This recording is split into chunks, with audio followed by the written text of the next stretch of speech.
Hello and welcome to SPMIS Academy. Today we'll analyze important newspaper articles of 28th August 2024. Please note you can download the PDF version of today's newspaper analysis by clicking the link given in the comment section. This is the list of the topics that we will be covering from today's newspaper. First article is about Prevention of Money Laundering Act. This topic is important from our syllabus GS paper 2 governance point of view and also useful for GS paper 3 Indian economy paper. समझते हैं सबसे पहले money laundering होता क्या है। देखिए, laundry तो आप समझते हैं जहाँ पे हमारे गंदे कपड़े धुल करके सफ़ेद हो जाते हैं, तो उसी से डिराइव किया हुआ है ये टर्म मनी लॉन्ड्रिंग, जिस प्रोसेस के थ्रू ब्लैक मनी को कन्वर्ट किया जा सकता है इनटू सीमिंगली लेजिटिमेट मनी, या सिंप्लीफाइड भाषा में कहें तो वाइट मनी। वो सारे तरीके जिससे काला धन को लोग जो है वो जेन्युइन या लेजिटिमेट धन में रिफ्लेक्ट करने की कोशिश करते हैं, वो सारा प्रोसेस होता है process of money laundering. Black money क्या होगा? तो वो सारा धन जो किसी ने अगर जनरेट किया है वो income through some illegal activity like smuggling of drugs या आर्म्स, तो इस तरह की एक्टिविटीज से जो इनकम जनरेट होगा वो इनकम कहा जाएगा ब्लैक मनी। या फिर अगर लीगल या लेजिटिमेट एक्टिविटी की गई है बट जो इनकम जनरेट हुआ है उसको डिस्क्लोज नहीं किया गया टू द गवर्नमेंट, यानी कि उस पर टैक्स अगर नहीं भरा गया, तीसरे शब्दों में कहा जाए तो टैक्स की चोरी हुई है जिसको कहा जाता है टैक्स इवेजन, तो अगर ऐसा कुछ हुआ है तो भी उस इनकम को कहा जाएगा ब्लैक मनी। और लोग अपने ब्लैक मनी को अलग अलग तरीके से लेजिटिमेट इनकम में रिफ्लेक्ट करने की कोशिश करते हैं और वही तरीका होता है मनी लॉन्ड्रिंग का। अलग अलग एक्शंस इन्वॉल्व होते हैं मनी लॉन्ड्रिंग के अंतर्गत।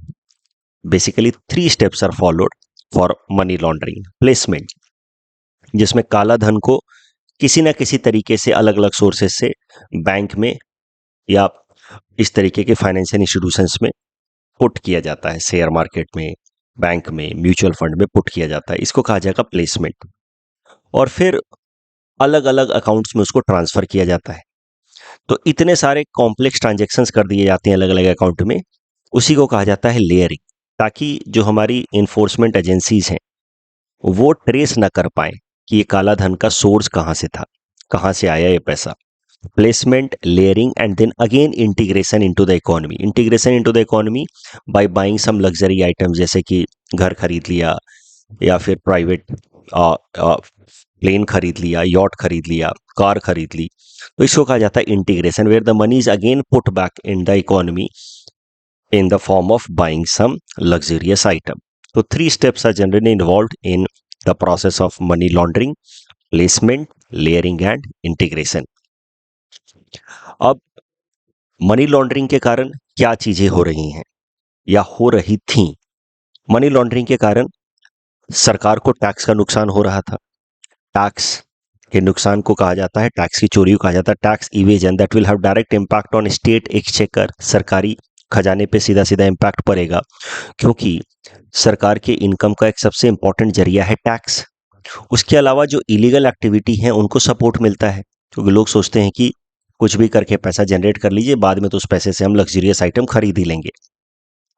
तो मनी लॉन्ड्रिंग एक्टिविटी को प्रिवेंट करना काफ़ी जरूरी था, और इसी कारण से भारत सरकार साल 2002 में लेकर के आई prevention of money laundering act. तो जैसा नाम से ही आपको समझ आ रहा है, the act aimed at curbing money laundering activities. इस एक्ट के अंतर्गत कौन कौन से एक्टिविटीज को मनी लॉन्ड्रिंग के अंतर्गत ऑफेंस माना जाएगा वो क्लियरली डिफाइन किया गया, कि अगर इस तरीके से आपने पैसा जनरेट किया है या फिर अगर आपने इनकम डिक्लेयर नहीं किया इस तरीके से इनकम जनरेट करके, तो एकदम डिटेल्ड तरीके से सारे ऑफेंसेस मेंशन किए गए हैं under prevention of money laundering act. और अलग अलग ऑफेंस के लिए क्या क्या पेनल्टी होगी वो भी मेंशन किया गया है। इसमें सजा भी हो सकती है, जेल की सजा भी हो सकती है। तो हाल फिलहाल में आपने सुना ही होगा, दिल्ली के चीफ मिनिस्टर अरविंद केजरीवाल, उनको भी जेल की सजा हुई थी, अभी तो केस चल रहा है। तो उनके ऊपर भी prevention of money laundering act का केस लगा हुआ है। और भी कुछ केसेस हैं, but the main case is according to prevention of money laundering act. जो मनी लॉन्ड्रिंग के थ्रू जो इनकम जनरेट हुआ है उस इनकम से जो भी प्रॉपर्टी किसी ने अगर बनाई है, खरीदी है, तो वो प्रॉपर्टी को कन्फिस्केट कर लिया जाएगा, मतलब जब्त कर लिया जाएगा by the enforcement agencies, by government, और उसको सेल करके पैसे को रिकवर करने की कोशिश की जाएगी। रिपोर्टिंग के भी प्रोविजंस साफ साफ मेंशन किए गए, यानी कि बैंक्स, फाइनेंशियल इंस्टीट्यूशंस, अगर इनको लगता है कि कोई भी सस्पिशियस ट्रांजैक्शन हो रहा है जहां पे मनी लॉन्ड्रिंग की एक्टिविटी हो सकती है, तो बैंक्स और other financial institutions are required to report such suspicious transactions. Money laundering के केसेस में स्विफ्ट तरीके से फैसले हों और तुरंत केस का डिस्पोजल हो, उसके लिए अलग से ट्रिब्यूनल्स बनाए गए हैं जो मनी लॉन्ड्रिंग के केसेस को एड्रेस करेंगी, एडजुडिकेट करेंगी, और उस ट्रिब्यूनल के अगेंस्ट अगर अपील करना है तो फिर अलग से एपिलेट ट्रिब्यूनल भी बनाया गया है। तो ये सब एफर्ट्स लिए गए हैं in order to deal with money laundering as a menace, financial menace in the country. क्या जरूरत पड़ गई हमें मनी लॉन्ड्रिंग एक्ट अलग से लाने की? तो मैंने आपको कहा ही कि देश के एक्सचेकर को नुकसान हो रहा था। उसके अलावा there were some financial related international developments, finance related international developments, जैसे एक इंटरनेशनल कन्वेंशन अडॉप्ट हुआ, United Nation convention against illicit traffic in narcotic drugs and psychotropic substance. सरल भाषा में कहें तो ड्रग ट्रैफिकिंग को कर्ब करने के लिए यूनाइटेड नेशंस ने, या यूनाइटेड नेशंस के प्लेटफॉर्म पे एक इंटरनेशनल कन्वेंशन अडॉप्ट किया गया। तो drug trafficking is very much linked with the process of money laundering, क्योंकि ड्रग ट्रैफिकिंग करके जो इनकम जनरेट होगा उसको सीधा सीधा तो इस्तेमाल किया नहीं जा सकता है इन फॉर्मल मैनर, क्योंकि वो काला धन है। तो drug trafficking is organically linked with the process of money laundering. तो ड्रग ट्रैफिकिंग को कर्ब करने के लिए जब इंटरनेशनल कन्वेंशन अडॉप्ट किया गया, तो फिर यूनाइटेड नेशन प्लेटफॉर्म पे सारे कंट्रीज को ये भी अर्ज किया गया, रिक्वेस्ट किया गया कि आप अपने अपने देश में कानून बना करके मनी लॉन्ड्रिंग को कर्ब करें ताकि ड्रग ट्रैफिकिंग को रोका जा सके। उसके अलावा एक इंटरनेशनल प्लेटफॉर्म बनाया गया, FATF, financial action task force. It is an intergovernmental body created in 1989 with the main goal of curbing terror finance and preventing money laundering। दोनों एक्टिविटीज अगेन इंटरलिंक्ड है। टेरर फाइनेंसिंग अगर करनी है, यानी कि terrorist related activities को अगर financially support करना है, तो कहीं ना कहीं वो काला धन होना चाहिए। काला धन को सीमिंगली लेजिटिमेट तरीके से रिफ्लेक्ट करने के लिए जो process involve is money laundering. FATF जो इंटरनेशनल प्लेटफॉर्म है, इसका मेन गोल है इन दोनों एक्टिविटीज को कर्ब करना। इसमें 38 मेंबर्स हैं इंक्लूडिंग इंडिया, जो काम करते हैं in the direction of curbing these two activities. तो FATF का मेंबर है इंडिया, इस कारण से भी भारत को prevention of money laundering act लाना था, जो भारत लेकर के आया इन द ईयर 2002। उसके अलावा बैंकिंग सेक्टर में रिफॉर्म्स के लिए एक कमिटी बनाई थी RBI ने 1998 में, which is also known by the name Narasimhan committee. Narasimhan committee ने भी कहा था कि अगर बैंकिंग सेक्टर को रोबस्ट करना है तो हमें money laundering and black money को कर्ब करना होगा, क्योंकि जो ब्लैक मनी होता है, काला धन, वो ज़्यादातर अंडरग्राउंड तरीके से, अनरिपोर्टेड तरीके से चलता है, और वो बैंक में उनको नहीं लाया जाता है, बैंकिंग ट्रांजेक्शन्स में उनको नहीं रखा जाता है, क्योंकि बैंक के अकाउंट्स तो पैन से लिंक्ड होते हैं, ठीक है। और उस टाइम में भी बैंक अकाउंट्स बैंक से लिंक नहीं थे जब नरसिम्हन कमेटी ने रिकमेंडेशंस दिया, येट बैंक के ट्रांजेक्शन्स को तो ट्रेस किया जा सकता है बाय इन्फोर्समेंट एजेंसीज। इसी कारण से बैंक के अंदर काला धन नहीं होता इन जनरल। काला धन होता है mainly in the form of cash, या तो फिर आजकल नए नए मैकेनिज्म्स इवॉल्व हो गए हैं, जैसे क्रिप्टो करेंसीज। ऐसे डिजिटल प्लेटफॉर्म्स आ गए हैं जिनकी मदद से लोग ब्लैक मनी मैनेज करते हैं। बट नरसिम्हन कमेटी ने कहा कि अगर हमें बैंकिंग सिस्टम को स्ट्रेंथन करना है तो we will have to have a crackdown on black money, तब जाकर के बैंकिंग सिस्टम स्ट्रेंथन होगा। तो ये 3 मेन कारण है जिस कारण से भारत सरकार ने साल 2002 में prevention of money laundering act लाया। Prevention of money laundering act was brought as per the provisions of article 253 of the constitution. जिस प्रोविजन के हिसाब से, संविधान के इस प्रोविजन के हिसाब से, किसी भी इंटरनेशनल कन्वेंशन को इन्फोर्स कराने के लिए पार्लियामेंट कानून ला सकती है, even if the matter belongs to state subjects. अगर इंटरनेशनल कन्वेंशन है तो उसको इन्फोर्स कराने के लिए पार्लियामेंट कानून ला सकती है। तो यहाँ पे इंटरनेशनल कन्वेंशन था ये, यूनाइटेड नेशंस वाला साइकोट्रॉपिक सब्सटेंसेस से रिलेटेड, तो इसको इन्फोर्स कराने के लिए पार्लियामेंट लेकर के आई prevention of money laundering act under article 253। ये जो prevention of money laundering act है वैसे तो काफ़ी इम्पॉर्टेंट है काला धन और उससे रिलेटेड ट्रांजैक्शंस को कर्ब करने के लिए।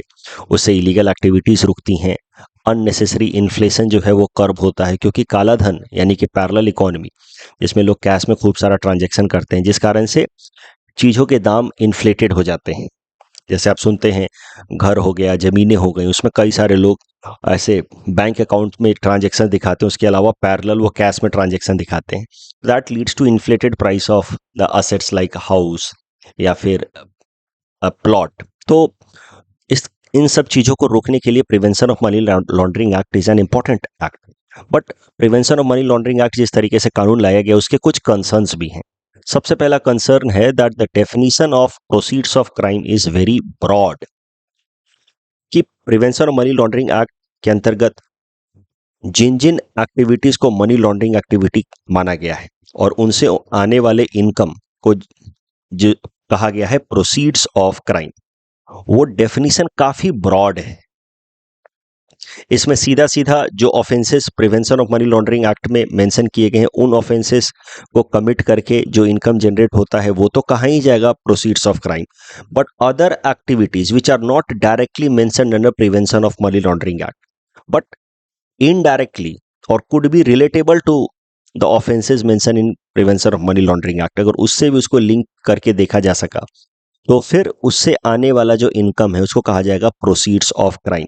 और उस प्रोसीड्स ऑफ क्राइम से जो भी असेट्स खरीदा गया है बाय द एलीज्ड पर्सन जिसके ऊपर आरोप लगा है, तो वो सारे एसेट्स को कन्फिस्केट किया जा सकता है। I just hope you are getting the point कि the definition of proceed of crime is very broad, और जो ऑफेंसेस पीएमएलए इस कानून में मेंशन है वो तो है ही है, जो ऑफेंसेस नहीं भी मेंशन है उनको भी पीएमएलए के अंतर्गत इंक्लूड किया जा सकता है for defining proceeds of crime, और उससे होने वाला जो असेट जनरेशन है उसको कॉन्फिस्केट कर सकती है इन्फोर्समेंट एजेंसीज। तो कहीं ना कहीं this way too broad definition of proceed of crime gives immense power to the officers, enforcement officers, and this provides possibility of misuse by the authorities. उसके अलावा एक और कंसर्न है कि burden of proof is on the accused. Normally कैसा रहता है, normally जो हमारा क्रिमिनल जस्टिस सिस्टम है उसके अंतर्गत एक जो प्रिंसिपल फॉलो होता है वो होता है इनोसेंट अंटिल प्रूवन गिल्टी। तो इसका मतलब ऑर्डिनरी केसेस में अगर आपको इन्फोर्समेंट एजेंसीज पकड़ती है, पुलिस अगर आपके अगेंस्ट केस करती है, तो पुलिस का काम है, प्रोसिक्यूशन एजेंसी का काम है कि ये साबित करे कि आप गिल्टी हैं। आपको नहीं साबित करना है कि आप इनोसेंट हैं। कानून की नज़रों में आप ओरिजिनली इनोसेंट ही हैं। You need not to prove that you are innocent, it's the duty of prosecution agency to prove that you are guilty. But कुछ कुछ स्ट्रिंजेंट कानून में including this prevention of money laundering act, इसमें होता क्या है कि अगर आपके ऊपर एलिगेशन लगा दिया गया कि आप मनी लॉन्ड्रिंग एक्टिविटी में इंगेज हो रहे हैं, तो फिर now you won't be considered innocent, you will be considered guilty prima facie, आपको गिल्टी माना जाएगा। Now you have to prove that no you are innocent.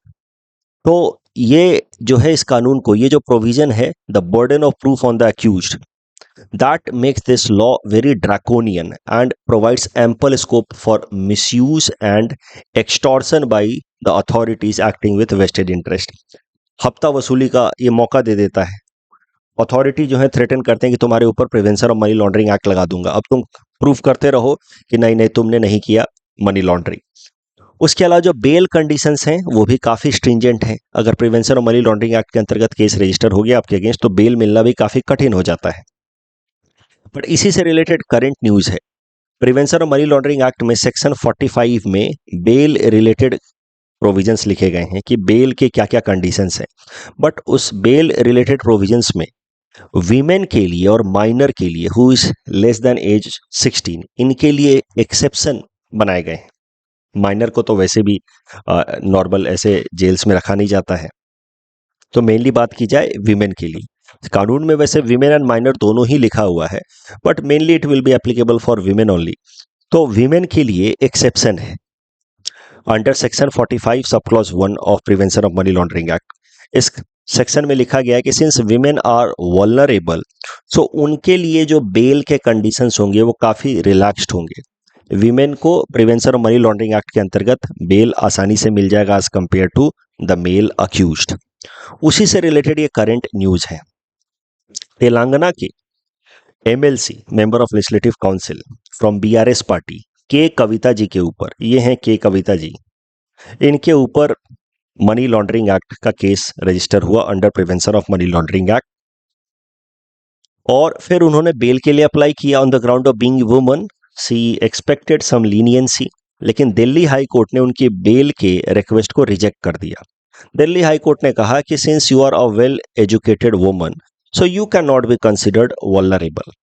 अब दिल्ली हाई कोर्ट के इस फैसले को रिवर्स किया है सुप्रीम कोर्ट ने। सुप्रीम कोर्ट ने कहा है कि आपका ये जो फैसला है, दिल्ली हाई कोर्ट को उन्होंने कहा है, ये मैलाफाइड है, गलत है, परवर्स ऑब्जर्वेशन। क्योंकि इस तरीके से अगर आपने कहा कि since you are educated woman so you are not vulnerable, तो सोचिए इसके फ्यूचर में क्या कॉन्सिक्वेंसेस हो सकते हैं। ज़्यादातर केसेस में जहां पे एजुकेटेड वुमन आर इन्वॉल्व्ड, उन केसेस में उनको बेल मिलना नामुमकिन हो जाएगा। तो सुप्रीम कोर्ट ने कहा कि लॉजिकली योर ऑब्जर्वेशन या your decision is wrong. Supreme court ने कहा दिल्ली हाई कोर्ट को, woman on the virtue of being human on the virtue of being woman have been considered vulnerable, उसमें एजुकेटेड या uneducated basis नहीं था। Otherwise जो Delhi high court का ये जो फैसला है, it could become a basis for denying women bail in such cases in future if they are educated। तो इस कारण से सुप्रीम कोर्ट ने दिल्ली हाई कोर्ट के फैसले को रिवर्स कर दिया और के कविता जी को बेल मिल गए। बट ये जो न्यूज़ है अपने आप में इम्पॉर्टेंट नहीं है कि के कविता जी को अरेस्ट किया गया, फिर उनको दिल्ली हाई कोर्ट ने ये कहा, सुप्रीम कोर्ट ने ये कहा। News is not important. Important है the concept of money, black money and money laundering as well as prevention of money laundering act. इस डिस्कशन के बेसिस पर मैंने आपको ये प्रीलिम्स प्रैक्टिस क्वेश्चन दिया है। मैंने आपको टैक्स इवेजन का कॉन्सेप्ट ऑलरेडी समझाया है, जहां पे लोग टैक्स की चोरी करते हैं, जिससे सीधा सीधा सरकारी खजाने को नुकसान होता है। एक दूसरा कॉन्सेप्ट होता है टैक्स अवॉइडेंस, जहां पे लोग प्लान करके लीगलाइज तरीके से जो सरकार के अलग अलग नियम है उसका इस्तेमाल करके अगर अपने टैक्स लाइबिलिटी को रिड्यूस करते हैं तो उसको कहा जाता है टैक्स अवॉइडेंस। टैक्स इवेजन और टैक्स अवॉइडेंस कॉन्सेप्ट के बेसिस पे ये प्रीलिम्स प्रैक्टिस क्वेश्चन मैंने आपको दिया है। Please attempt this question and submit the answer in the comment section. UPSC ने मनी लॉन्ड्रिंग के ऊपर साल 2021 में ये प्रश्न पूछा था जीएस पेपर 3 में। आप इस क्वेश्चन को अटेम्प्ट कर सकते हैं। If needed read the hints and then attempt, but write one answer daily. Next article is about Pradhan Mantri Jan Dhan Yojana account. This topic is important from our syllabus GS paper 3 Indian economy point of view. Pradhan Mantri Jan Dhan योजना लाया गया था साल 2014 में। इसका मुख्य मकसद था फाइनेंशियल इंक्लूजन को प्रमोट करना। तो क्या होता है फाइनेंशियल इंक्लूजन, पहले वो समझते हैं। ये method of offering banking and financial services to individuals, मतलब अलग अलग जो बैंक द्वारा प्रोवाइड की गई सर्विसेज हैं, फैसिलिटीज हैं, वो लोगों तक पहुंचे। ये मकसद होता है under the goal of financial inclusion, जहां पे हर एक इंसान समाज का उसको basic banking related facilities available हो। इस गोल को कहा जाता है फाइनेंशियल इंक्लूजन।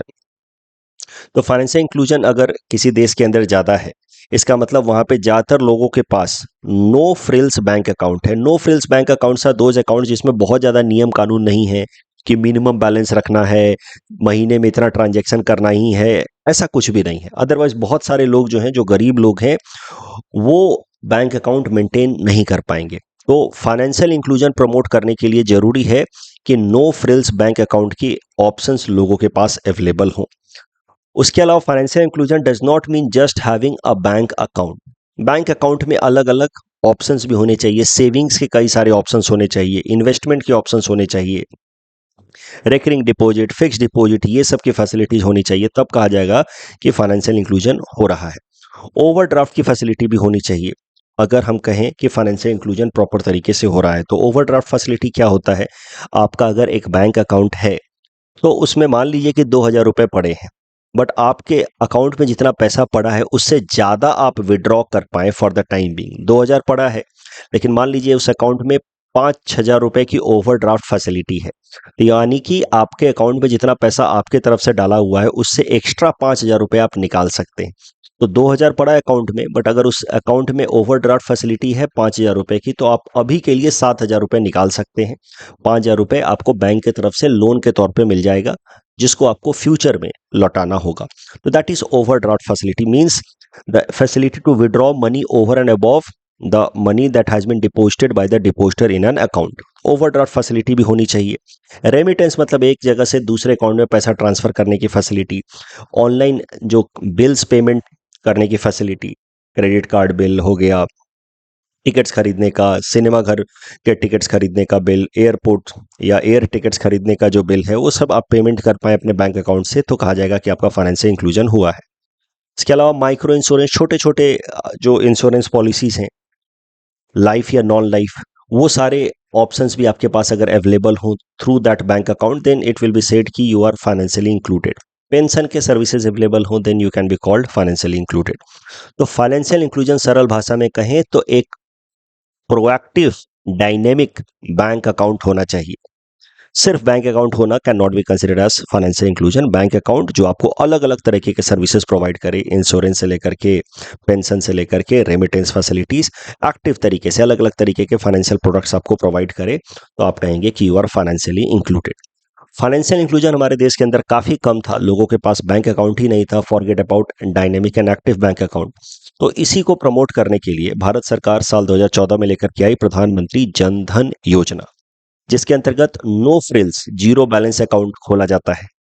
आप बस अकाउंट खोलिए, उसमें कोई मिनिमम बैलेंस रखने की जरूरत नहीं है। ओवरड्राफ्ट फैसिलिटी पहले दी गई थी 5,000 की, अब 10,000 की ओवरड्राफ्ट फैसिलिटी ऑप्शन है अंडर प्रधानमंत्री जन धन योजना।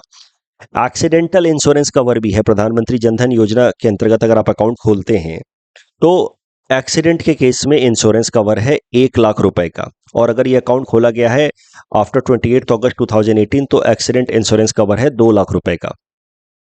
इसी को कहा गया है प्रधानमंत्री सुरक्षा बीमा योजना। तो जनधन योजना के अंतर्गत ऑलरेडी एक स्कीम है सुरक्षा बीमा योजना, जिसमें एक्सीडेंटल इंश्योरेंस कवर है, लाइफ इंश्योरेंस कवर भी है, जीवन ज्योति बीमा योजना 30,000 रुपए का, पेंशन स्कीम भी है।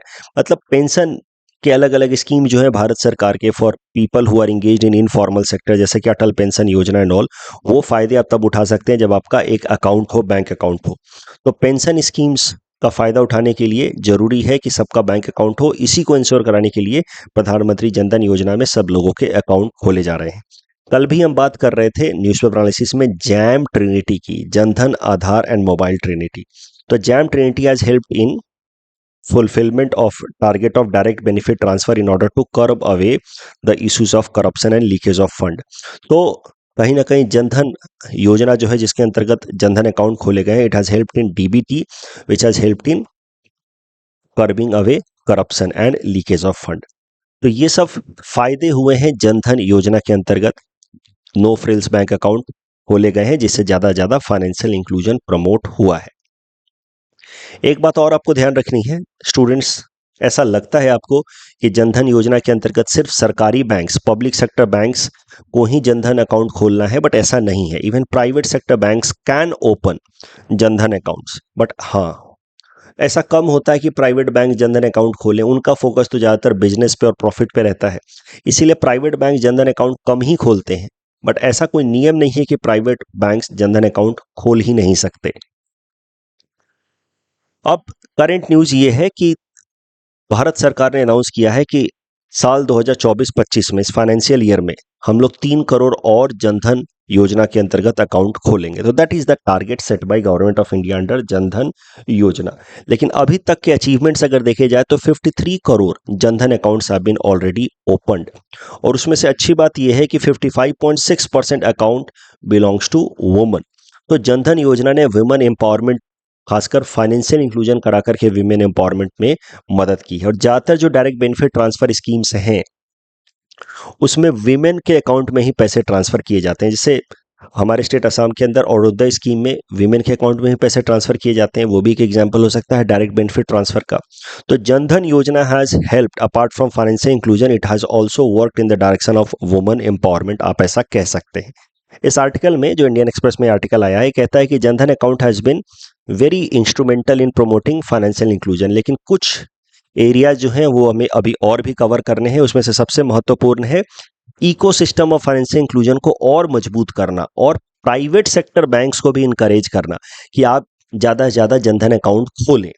जब फाइनेंशियल इंक्लूजन मजबूत होगा, ज़्यादा से ज़्यादा लोग फाइनेंशियल सर्विसेज या फाइनेंशियल इंस्ट्रूमेंट्स का इस्तेमाल करेंगे, तो इससे प्राइवेट सेक्टर के लिए भी और बिजनेस के अपॉर्चुनिटीज खुलेंगे।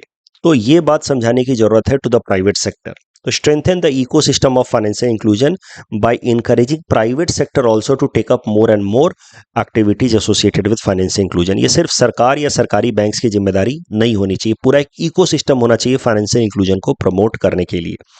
उसके अलावा नए नए तरीके के डायनेमिक फाइनेंशियल प्रोडक्ट्स लाने की जरूरत है, रेमिटेंस से संबंधित, इंश्योरेंस या पेंशन से संबंधित।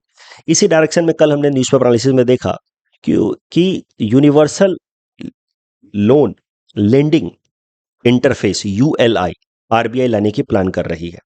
तो कहीं ना कहीं इस तरह के नए नए फैसिलिटी जब लेकर के आएगी आरबीआई या बैंकिंग स्ट्रक्चर्स, तब जा करके ज़्यादा से ज़्यादा फाइनेंशियल इंक्लूजन होगा और ज़्यादा से ज़्यादा फाइनेंशियल इंक्लूजन का फायदा मिलेगा। Merely having a bank account is not going to serve our case, we need to have an active bank account. उसके लिए इकोसिस्टम मजबूत होना होगा, ज़्यादा से ज़्यादा अकाउंट्स खोलने होंगे, प्राइवेट सेक्टर को भी आना होगा, और अलग अलग तरह के डायनेमिक प्रोडक्ट्स देने होंगे।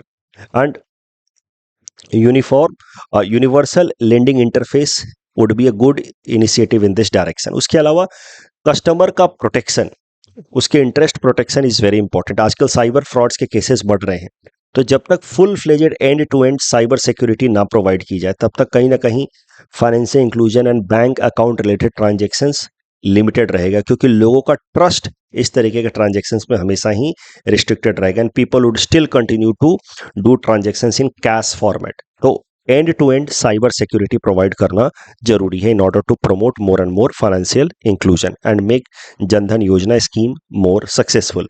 इस टॉपिक डिस्कशन के बेसिस पे प्रीलिम्स प्रैक्टिस क्वेश्चन हमने आपको दे रखा है। Please attempt this question and submit the answer in the comment section. The next article is about weather forecasting by Indian Meteorological Department. This topic is important from our syllabus GS paper 3 science and technology point of view. IMD Indian Meteorological Department, इसने with time अपने आप को काफी dynamic बनाया है। इसका काम तो आप समझ ही रहे हैं, from its name only you can guess the responsibility of this department कि वेदर फोरकास्टिंग करनी है। बट स्टार्टिंग से it had been doing a very basic weather forecasting की टेम्परेचर कितना रहेगा, मैक्सिमम मिनिमम, बस उतना ही ये फोरकास्ट करते रहे। बट पिछले 10 सालों में इन्होंने अपने जो फोरकास्टिंग के मेथड उसको काफ़ी डायनेमिक बनाया है। कहाँ पे बारिश हो सकती है, कहाँ पे हेल स्टॉर्म हो सकता है, साइक्लोन प्रेडिक्शन इन एडवांस, ये सब कुछ अब करने की कोशिश करता है IMD in a very precise and detailed manner. उसके लिए उन्होंने अपना इंफ्रास्ट्रक्चर भी काफ़ी सिग्निफिकेंटली इम्प्रूव किया है। नए नए वेदर स्टेशंस बनाए गए हैं, तो भारत में टोटल 1600 से भी ज़्यादा वेदर स्टेशंस अब बनाए हैं आईएमडी ने। डॉपलर बेस्ड रडार सिस्टम्स अब इस्टेब्लिश किए हैं। 37 Doppler based radar systems are now being applied by IMD at several places in the country. तो इस तरीके से वेदर फोरकास्टिंग को और ज़्यादा डायनेमिक एंड प्रिसाइज बनाने की कोशिश कर रहा है Indian meteorological department. Doppler based radar system modern time में सबसे डेवलप्ड एंड प्रिसाइज तरीके से वेदर फोरकास्टिंग के लिए इस्तेमाल किया जाता है। 37 Doppler based radar systems Bharat के अलग अलग कोनों में अप्लाई किए गए हैं। क्या होता है डॉपलर बेस्ड रडार सिस्टम, वो भी थोड़ा समझ लेते हैं। The Doppler based radar system for weather forecasting is based on Doppler effect. Doppler effect होता क्या, ये फिजिक्स का कॉन्सेप्ट है। जैसे कि मान लीजिए इस इमेज की मदद से हम लोग डॉपलर इफेक्ट को समझेंगे, and then we will see how it is applied in the field of weather forecasting. ये एक एम्बुलेंस है और यहाँ से सायरन निकल रहा है। अब ये एम्बुलेंस अगर मूव कर रही है, इट इज मूविंग, और यहाँ से जो सायरन निकल रहा है, वो सायरन क्या है, साउंड वेव है। साउंड वेव की अपनी एक फ्रीक्वेंसी होगी। अब दो लोग हैं, ये इंसान है जिसके डायरेक्शन में ये एम्बुलेंस आ रहा है, और ये इंसान है जिससे अवे ये एम्बुलेंस जा रहा है। अब ये जो एम्बुलेंस साउंड वेव क्रिएट कर रहा है, साउंड वेव की अपनी एक फ्रीक्वेंसी है। बट होता क्या है कि जिस इंसान के डायरेक्शन में ये एम्बुलेंस आ रहा है, यानी कि जिसके नज़दीक ये एम्बुलेंस आ रहा है, उसको जो फ्रीक्वेंसी फील होगी, जो सुनाई देगी, वो फ्रीक्वेंसी होगी higher than the real frequency. इस इंसान को जो फ्रीक्वेंसी ऑफ साउंड वेव सुनाई देगी that will be higher than the real frequency जिसपे ये एम्बुलेंस सायरन प्रोड्यूस कर रहा है। जबकि जिससे ये एम्बुलेंस दूर जा रहा है जिस इंसान से, उस इंसान को जो एम्बुलेंस के सायरन की रियल फ्रीक्वेंसी है उससे लोअर फ्रीक्वेंसी अपीयर होगा या सुनाई देगा। तो इसी फिनोमेना को कहा गया है डॉपलर इफेक्ट, कि चीजें जो आपके नजदीक आ रही हैं वहां से रिलीज होने वाले वेव्स की फ्रीक्वेंसी आपको ज्यादा लगती है, जो चीजें आपसे दूर जा रही हैं वहां से रिलीज होने वाली वेव्स की फ्रीक्वेंसी आपको कम लगती है। अब इसी का इस्तेमाल किया जाता है। अगर मान लीजिए कि क्लाउड्स बन रहे हैं, रेनफॉल हो रहा है, और ये क्लाउड्स अगर नजदीक आ रहे हैं किसी एक पर्टिकुलर लोकेशन से जहां पे डॉपलर बेस्ड रडार सिस्टम लगाया गया है, तो उस क्लाउड की और रेनफॉल के कारण होने वाली जो वेव्स हैं और उन वेव्स की फ्रीक्वेंसी जो है they will appear higher than their real waves. तो ये जो डॉपलर बेस्ड रडार होता है वो रियल वेव्स की फ्रीक्वेंसी को भी मेजर कर लेता है एंड अपीयरिंग या सीमिंगली जो वेव्स फ्रीक्वेंसी है उसको भी ऑब्जर्व करता है, और दोनों के बीच में अंतर मेजर करके वो डॉपलर बेस्ड रडार सिस्टम ये भी प्रेडिक्ट कर देता है कि ये जो क्लाउड्स हैं और उनसे होने वाले जो रेनफॉल हैं वो इस लोकेशन से नजदीक आ रहे हैं या दूर जा रहे हैं।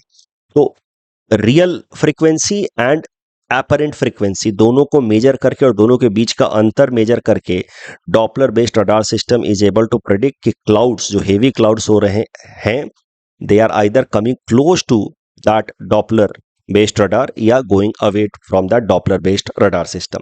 तो मुद्दा यह है कि आईएमडी ने खूब सारे टेक्नोलॉजिकल इंटरवेंशंस किए हैं in order to make more precise and dynamic weather forecasting, but problem क्या है कि क्लाइमेट चेंज के कारण अनप्रेडिक्टेबिलिटी ऑफ वेदर पैटर्न काफी बढ़ गया है। इराटिक वेदर फिनोमेना देखने को मिल रहे हैं, एकाएक से बारिश हो जाती है, कहीं साइक्लोन के कंडीशंस बन जाते हैं। That is making IMD difficult to making it difficult for IMD to make precise prediction regarding weather forecasting। और अब IMD प्लान कर रहा है कि अपने टेक्नोलॉजिकल इंफ्रास्ट्रक्चर को वो और ज्यादा स्ट्रेंथन करेगा। इसी से रिलेटेड ये न्यूज है, दो आर्टिकल आया है आज के इंडियन एक्सप्रेस में। IMD is now planning to do collaboration with science and technology based institutions of the country जैसे IITs and IISCs। It is also planning to integrate AI-based systems in order to do more precise and dynamic weather forecasting. तो ये है current development. IMD is planning, अभी क्या करेगा IMD, क्या नए नए इंटरवेंशंस लेकर के आएगा, टेक्नोलॉजिकल इंटरवेंशंस, वो अभी बताया नहीं है, बट लिखा है कि IMD is now planning to look forward to upgrade its weather forecasting system, incorporate AI based mechanism, trying to engage into a kind of coordination with the research based institutions of the countries like IIT, जिससे weather forecasting को और ज़्यादा precise और dynamic बनाने की कोशिश करेगा IMD. क्या सिस्टम्स लेकर के आएगा आगे, अगर इस डायरेक्शन में कोई कंक्रीट डेवलपमेंट होता है तो हम लोग फिर से न्यूज़पेपर एनालिसिस में देखेंगे। डॉपलर इफेक्ट डिस्कशन के बेसिस पे प्रीलिम्स प्रैक्टिस क्वेश्चन हमने आपको दे रखा है। Please read this question and submit the answer in the comment section. The next topic is about Polaris down mission. This topic is important from our syllabus GS paper 3 science and technology point of view.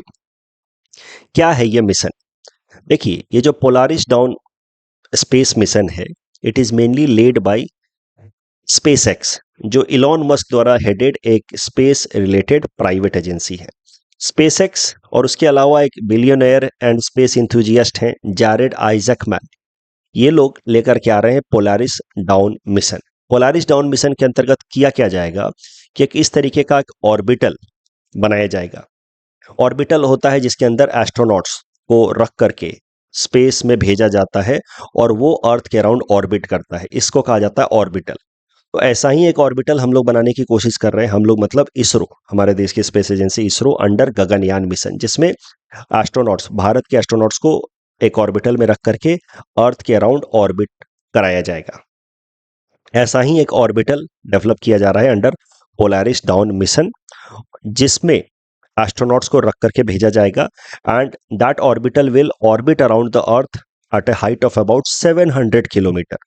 तो ये इसकी सबसे unique बात है Polaris down mission की, कि इतने height पे आज तक कोई भी ऑर्बिटल मिशन नहीं वर्क किया है।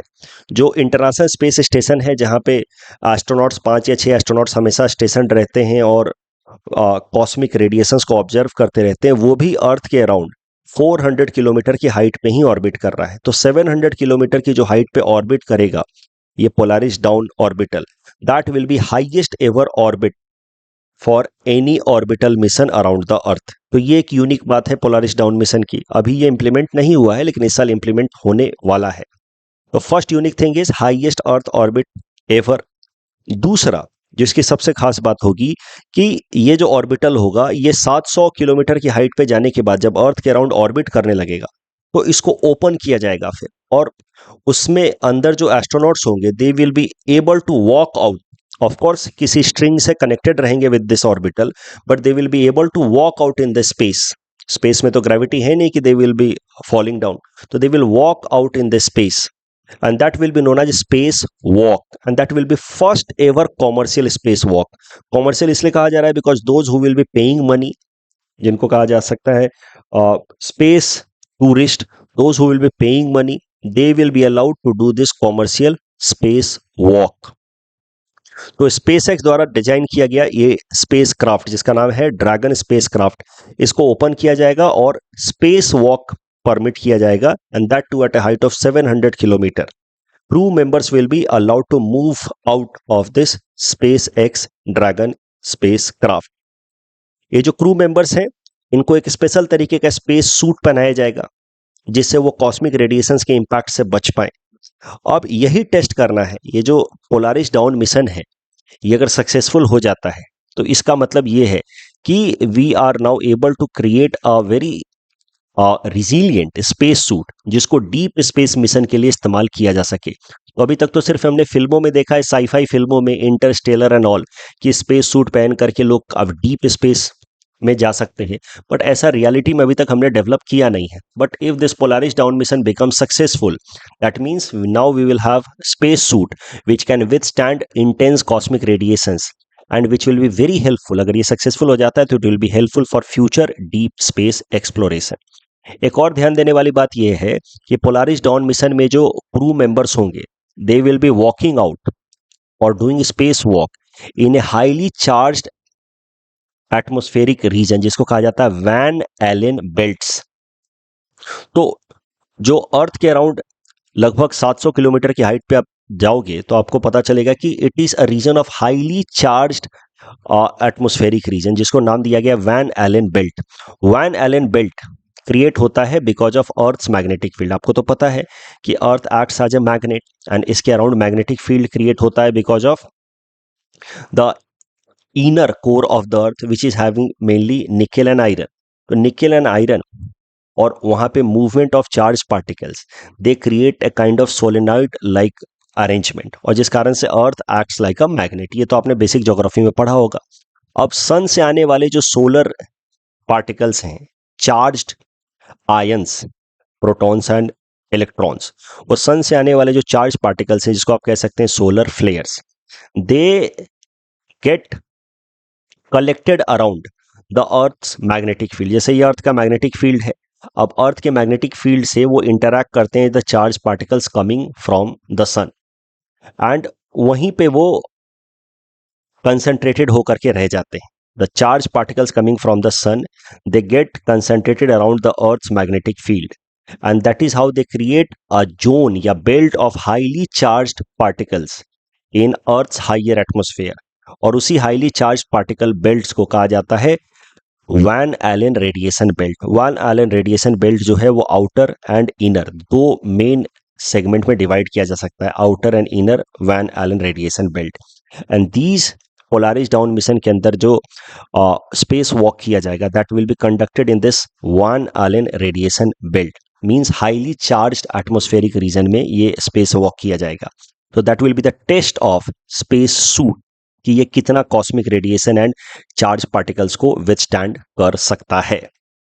वैन एलन रेडिएशंस की बेल्ट की अगर बात की जाए तो ये कभी कभार बहुत इंटेंस हो जाता है और अर्थ के मैग्नेटिक फील्ड जो हमारे लिए एक सील्ड का काम कर रहे हैं to protect against the charge particles coming from the sun, कभी कभार अर्थ के मैग्नेटिक फील्ड कहीं कहीं पे वीक पड़ जाते हैं and these charge particles enter into our lower earth atmosphere, and in that case they are able to do damages like they force loss of contact with satellites. कभी कभार GPS system को damage कर सकते हैं.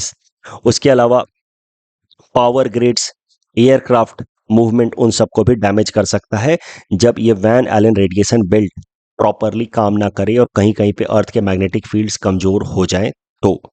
I hope आपको बात समझ आ गई। Polaris down mission space walk होगा at an orbit of 700 kilometre which is highest ever, and especially the spacewalk will be done in Van Allen radiation belt, a belt of highly charged particle in the outer atmosphere of the earth around the magnetic field of the earth। कल जो हमने आपको practice question दिया था, पहला statement तो सही है बट दूसरा गलत है क्योंकि यहाँ पे यूएस होगा, फ्रांस नहीं होगा। हुलॉ गिबॉन से रिलेटेड दोनों स्टेटमेंट सही बट तीसरा गलत है। हुलॉ गिबॉन इंडेंजर्ड कैटेगराइज्ड है। Western hoolock gibbon is endangered, eastern hoolock gibbon is vulnerable, not critical endangered. तो तीसरा स्टेटमेंट गलत है। स्पेस डे का थीम है touching lives with touching the moon. ULI से related again both statements are correct. And Indian railway से related दूसरा statement गलत है, इट्स एन एक्सट्रीम स्टेटमेंट, सारे जगह पे विंड एनर्जी तो इस्तेमाल हो नहीं रहा है, so second statement is wrong. That's all from our side for today, thanks for watching.